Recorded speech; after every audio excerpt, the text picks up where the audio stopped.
In 2024, I did over 150 markets. 150. I was showing up, setting up, selling, breaking down, and doing it again the following week.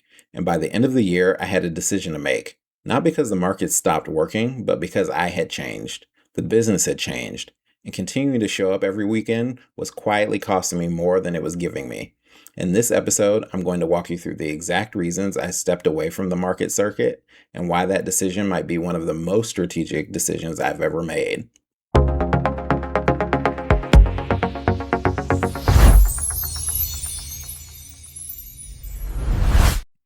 I am Burnett King, the founder of Noble Crown Fragrances, a company dedicated to elevating your space through the power of scent.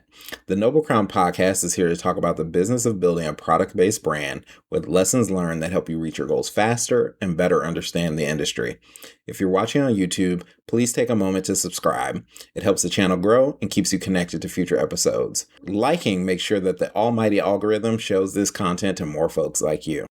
So let's talk about reason one, the real cost of doing over 150 markets. So there's a visible cost, obviously, right? We have booth fees, travel back and forth, inventory, setting up and breakdown time, but there's an invisible cost that I want to talk about. So physical exhaustion, mental bandwidth, recovery time between events. When I'm doing 150 markets in a year, the calendar essentially becomes the business, right? Everything is centered around that calendar. There's no room left to actually run the business. So you're hustling, and hustle is a strategy, but it has a ceiling, right? And that ceiling is your capacity, your ability to get all of these events done. So days when I'm sick, doesn't matter. I still have to go work because I have to make that money, right? And that takes a toll on you eventually. So I want to talk to you about what a typical market weekend or week actually looked like, because I was doing more than just weekends. Obviously, if I did over 150, and that moment it became clear that this pace wasn't sustainable. So typically I had consistent markets that I would do. So every Saturday I had one market that I would go to every single week. That's where a majority of my customers knew me, and they knew that's where they could find me every week. And that was great. And then eventually I started adding Sunday markets. So Sunday markets, I would work with one or two companies in particular, and I would kind of cycle. And those locations would change, but people eventually knew hey, once a month he's going to be here and selling. And then, this is all after I went full time, right? So at first I was doing just kind of my Saturday markets, some Sunday markets here and there. But when I went full time in 2024, I was like, well, this is my year to kind of hit markets as hard as I possibly can. And so I started adding weekday markets. And those were typically at evenings. There were apartment buildings or there were special events. And I would just try to find the markets that made the most sense for me. Well, one thing that I quickly learned is that not every market is created equal, right? So if you're doing markets and pop-up events, you will find out which events work for you and your customers, and where there's a match and when there's a mismatch. And so a lot of that is trial by error, but it also takes the same kind of physical and mental work to show up and be present and work with those customers and work with those event organizers. And it can wear you down, right? It's a lot of time that eats up into everything else. And so when I moved to full time and was doing anywhere from 3 to 5 markets a week, it was a lot of time in my car, a lot of time putting things into my car, a lot of time taking things out of my car, and then setting up, right? You get really efficient at setting up and tearing down, but it still is a lot of work. And you also are talking to customers, you're being personable, you have to be high energy the whole time. So depending on the length of the event, right, there's a big difference between a 2-hour event and an 8-hour event. And I was doing a mix of those within the same week sometimes, right? And so it really is something that was not sustainable for me to be at that pace or that capacity for very long. Physically, I have arthritis, right? So that is hard on my back and my joints.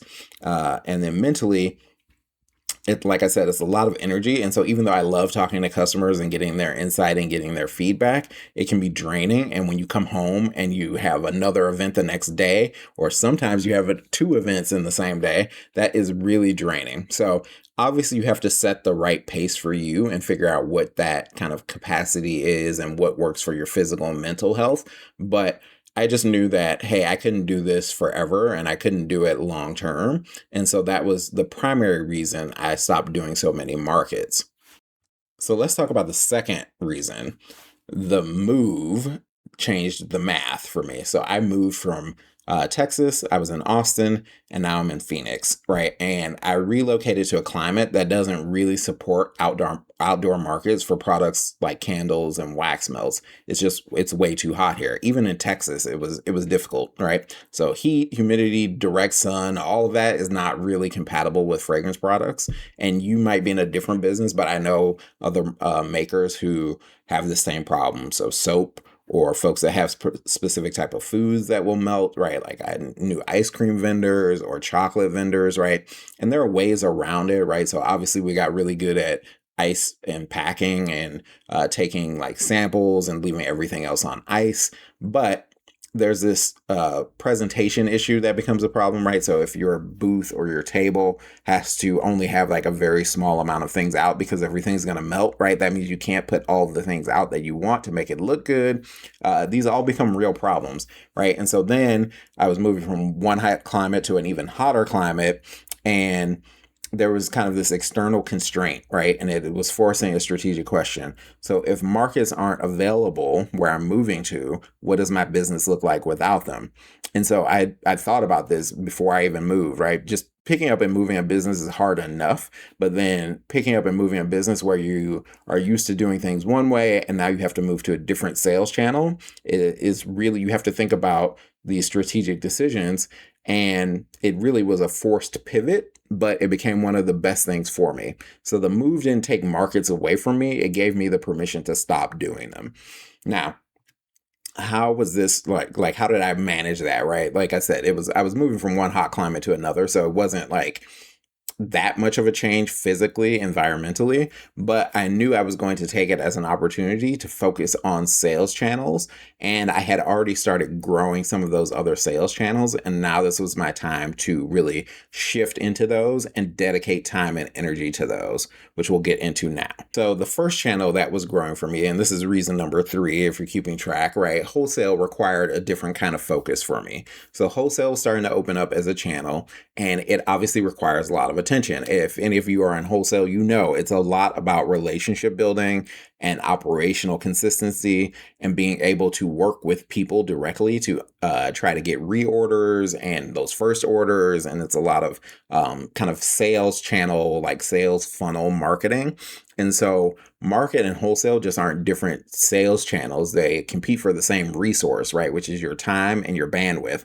And so the math also changes, right? If you're comparing revenue ceiling on a single market day versus revenue ceiling on a wholesale account that reorders, right? Those are very different, but also the profitability is different, right? So you are often most profitable or most efficient at a market where you are taking these goods and you are selling them at the maximum retail price, and there's no kind of overhead other than your booth fee, right? And your time and energy, which we talked about in point 1.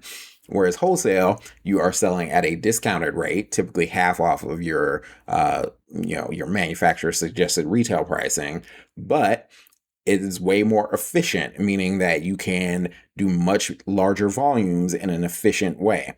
And so that is something you have to consider, right? And that's something that I considered. One person can't necessarily build 2 channels, sales channels at full speed.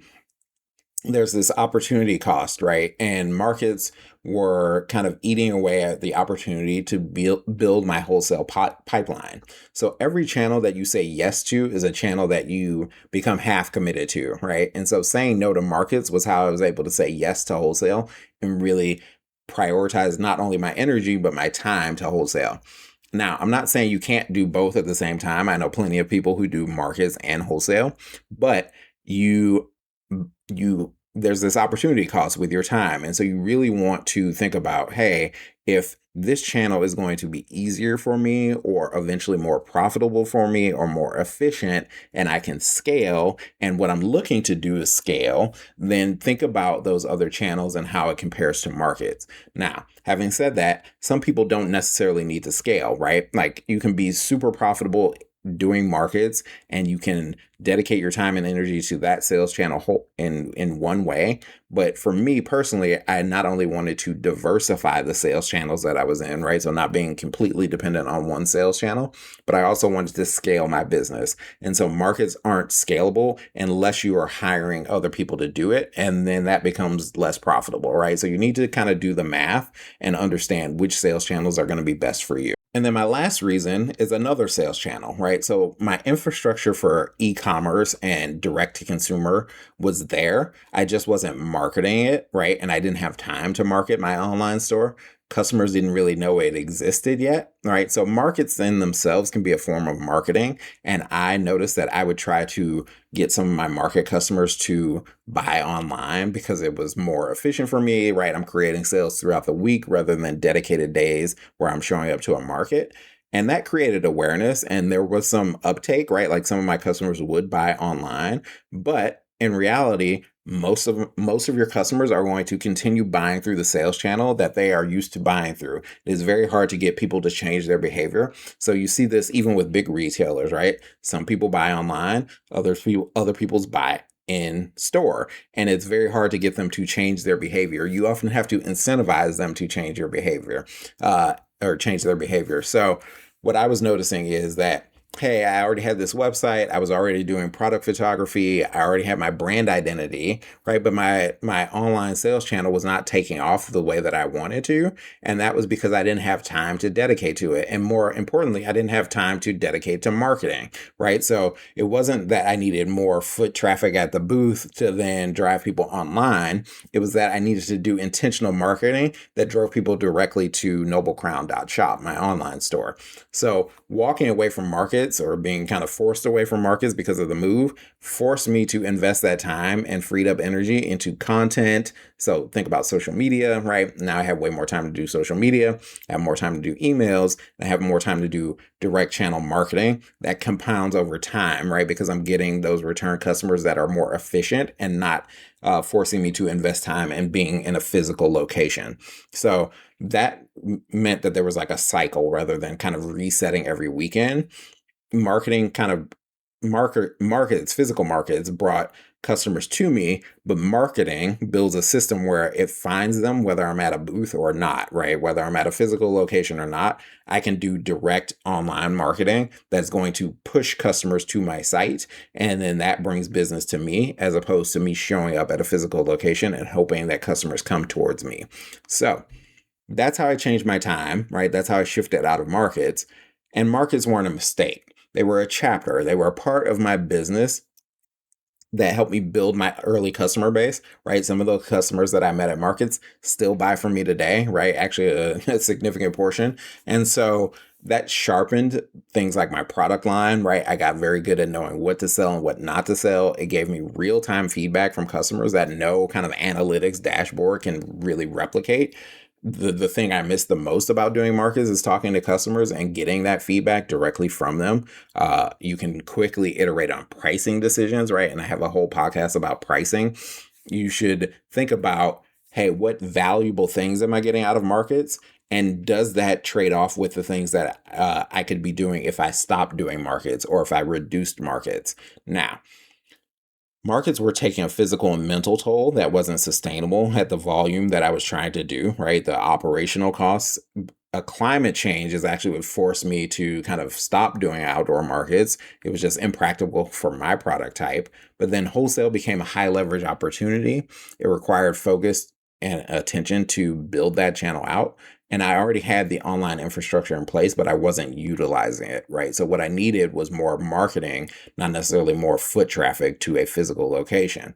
So the question I have for you guys this week, and you can drop your answer in the comments, is what sales channel are you currently investing energy into out of habit rather than strategy, right? So what I want you to do is think about where you want your business to be in 6 months, a year, 5 years, right? And which sales channels are going to get you there.